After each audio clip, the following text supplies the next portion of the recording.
Setelah menjalani perawatan di rumah sakit dan rumahnya, David Ozora kini sudah kembali bersekolah. Potret dirinya sudah berseragam dan masuk sekolah diunggah langsung oleh ayahnya Jonathan Latumahina di akun Twitternya.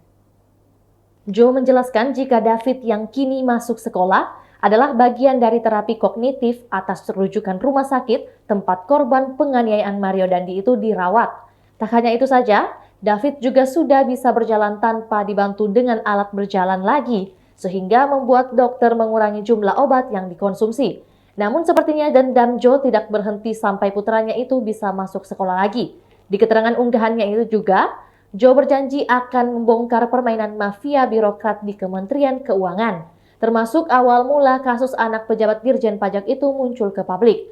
Joe juga membongkar kebobrokan Polsek Pesanggarahan dan Polres Jakarta Selatan yang berusaha untuk menyelamatkan Mario Dandi dari jeratan hukum. Dalam cuitannya, Mario AG dan Shane saat awal dibawa ke Polsek Pesanggarahan tampak santai dan bisa bermain gitar.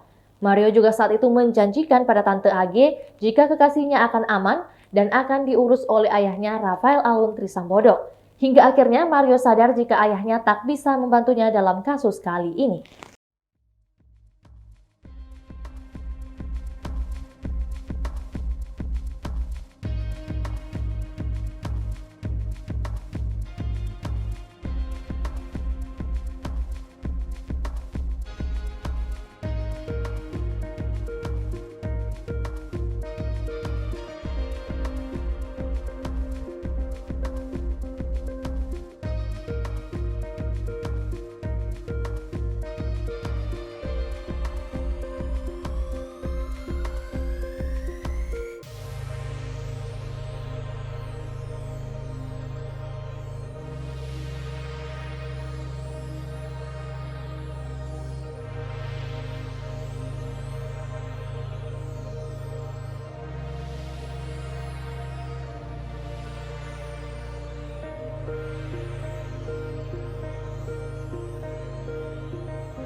Itulah tadi berita hot news kita pada hari ini. Saksikan berita hot news lainnya hanya di kanal YouTube dan Facebook Tribun Timur.